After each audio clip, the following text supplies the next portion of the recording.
Et bonjour mesdames et messieurs, très content de vous retrouver dans cette nouvelle vidéo dans laquelle nous allons voir comment dans le logiciel ArcGIS faire une extraction par masque.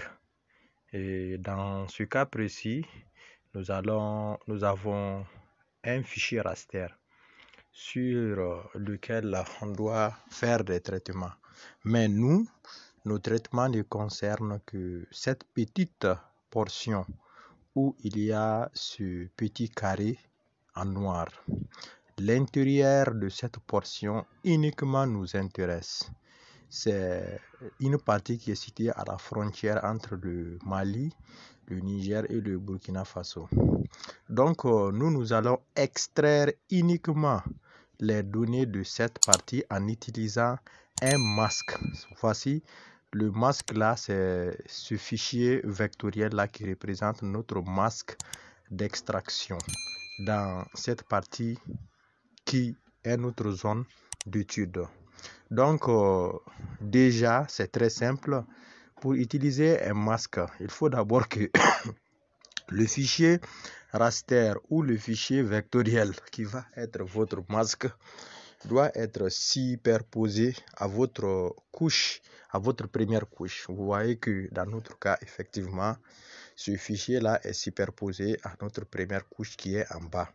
Donc, une fois qu'elle est superposée, l'extraction par masque peut aboutir. Mais si ce n'est pas superposé, vous ne pourrez pas extraire par masque parce que ce sont des données spatiales. Donc, le logiciel va prendre uniquement la partie qui est à l'intérieur du masque et tirer cette partie. Donc, cela va nous conduire directement à rentrer dans la boîte d'outils qu'on appelle ArcToolbox en anglais. Donc, au niveau de ArcToolbox, vous allez partir jusqu'à la partie où il est écrit outils spatial analyst, c'est-à-dire les outils d'analyse spatiale. Donc, au niveau des outils d'analyse spatiale, nous allons ouvrir la fenêtre. On va cliquer ici pour ouvrir la fenêtre. Et là, vous voyez qu'il y a plusieurs autres boîtes d'outils. Algèbre spatiale, conditions, création de raster, densité, distance, extraction. Nous, c'est cette partie extraction qui nous intéresse. Nous allons utiliser cette partie extraction pour faire notre travail.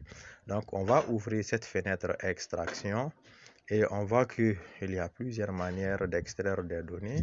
Extraire à partir des valeurs de points, des attributs, par cercle, par masque, par point, par polygone ou par rectangle. Mais nous allons utiliser l'extraction par masque. L'extraction par masque, donc nous allons double-cliquer sur cette fenêtre. On nous dit extraction par masque, ça permet d'extraire les cellules d'un raster qui correspondent aux zones définies par un masque. Donc les zones définies par notre carré qui est en noir là, quand je soulève là, les zones définies, c'est-à-dire les zones à l'intérieur de notre carré là qui est en noir, vont être les parties qui vont être extraitées du raster qui est en bas. Ce raster aussi, c'est tout simplement le raster qui représente les points d'élévation du Mali et tout autour. Voilà. Donc, nous allons mettre un raster d'entrée, ce raster là qui représente les points d'élévation du Mali et environnant, et donner raster ou vecteur de masque en entrée. Nous allons cliquer et nous allons choisir notre zone des trois frontières qui est tout simplement le carré là qui est en noir. Donc le carré là qui est en noir. Donc une fois que les données sont définies, le raster en entrée et le raster de ici plutôt le vecteur qui est utilisé comme masque. Donc on dit ici les données en entrée, il s'agit d'un raster ou d'un jeu de classe de données d'entité. Voilà. Donc nous allons maintenant cliquer sur OK et attendre tout simplement l'extraction à partir de notre masque qui est à ce niveau. On patiente un tout petit peu et l'extraction va se dérouler. Donc là voilà, et quand maintenant on décoche notre raster qui est en bas, on voit que uniquement la partie de notre raster en entrée qui se trouve à l'intérieur de notre masque a été extraitée. Donc le reste là a été laissé. Donc on peut parfaitement zoomer sur cette portion qui a été extraitée et voilà. Donc voilà notre travail.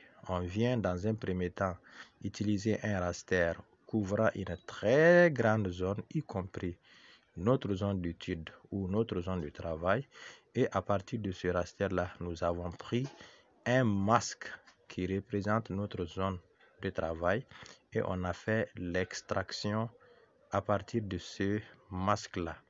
Voilà, donc j'espère que tout le monde a compris. Nous allons continuer avec ces mêmes outils.